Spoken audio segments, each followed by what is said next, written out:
4 is going to really deal with globalization, as well as long-distance trade. You know, we're starting to trade with more than just our neighbors here, which is a really big theme in period 4.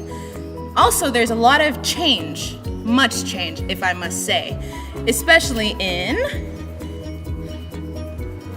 agricultural labor, systems and places of manufacturing, environmental processes, that's a shovel by the way, and gender and social structure.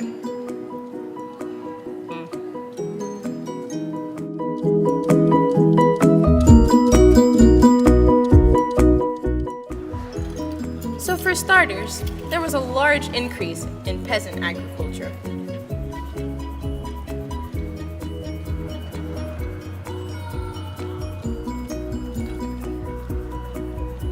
There she is.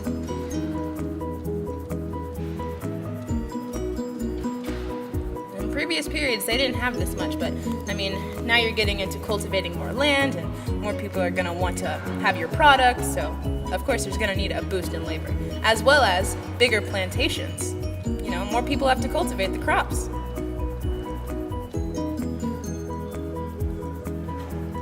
My field of corn. Of course, this is not to scale. They're going to be much bigger than this.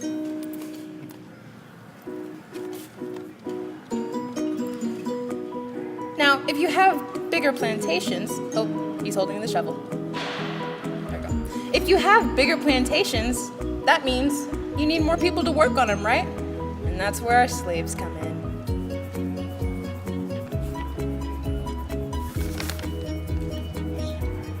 But why? Why is all of this? Just think about it. The global world desired more raw materials and finished products. You know, we just finished the Industrial Revolution, so obviously we're drained. They want products, they want materials, they want their stuff, and they want it now!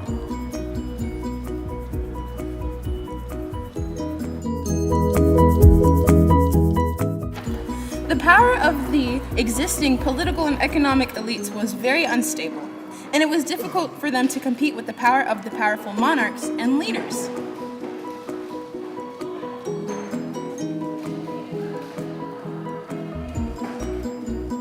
Can't you see? The monarchy ran that. Sorry. What happened? We can keep going, I can cut that out. So for example, the zamindars of the Mughal Empire and the nobility of Europe and the daimyos in Japan were all examples of elites. Is that it? Oh, what's next?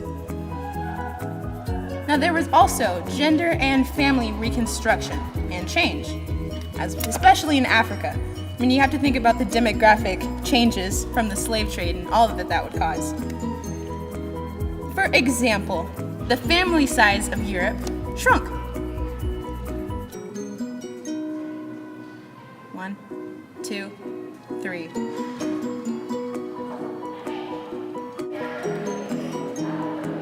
Okay. So, also there was dependence on South Asian women from European men to conduct trade.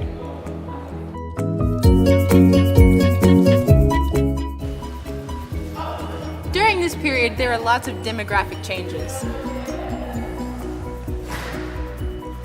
And that resulted in ethnic and racial classification.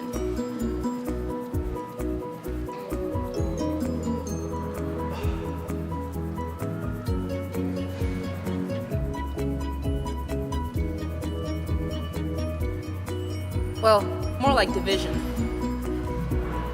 For example, there were the mestizos, which were people of European descent and Native American descent. There were mulatto people, which were people of European descent and African descent, as well as Creoles, which were the elites that we just learned about. Okay, so with this period comes more crops due to new crop and field rotations.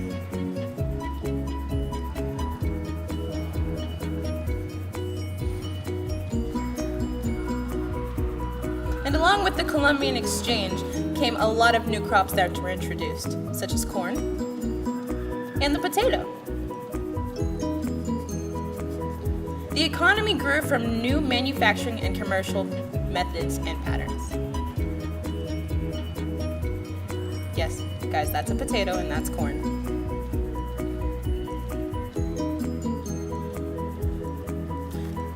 Yes, and the Columbian exchange is just a huge example of human interaction with the environment.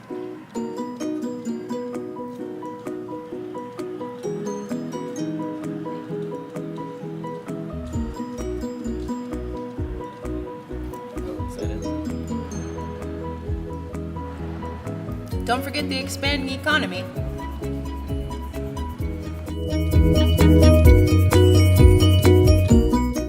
Some results of this were that the peasant labor intensified. And when I say intensified, I mean big time. Some examples, it intensified big time. Some examples of this would be cotton textile production in India, as well as silk textile production in China, and also the development of frontier settlements in Russia and Siberia. Also, there was an increase of slaves. He's in chains. Many of them had to work in the house, but many of them were being exported to the Indian Ocean and Mediterranean. Some examples were chattel slavery, indentured servitude, encomienda, hacienda, and the Spanish Mita. There's the Potosi mine that we learned about, y'all. Make sure you know about this.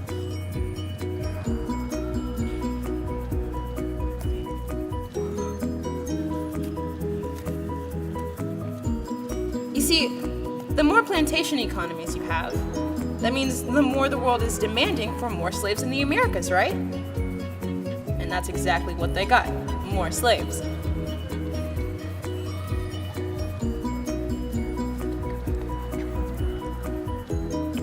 This goes into many of them being transported. And there was a lot of coerced labor, or forced labor in the American colonies. I mean, how do you guys think we got all this cotton?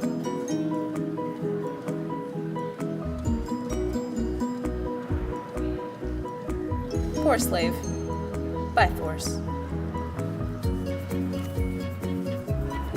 And the result is the emergence of political and social elites.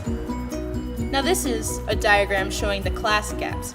You've got the poor and inferior people, the majority, and the rich superior people, Europeans, as the minority. And this equals new ethnic and racial and gender hierarchies.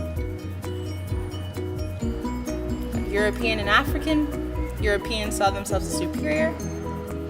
And the same thing here, I will step on you, saw themselves as completely superior to the Africans and slaves around them, as well as gender inequality.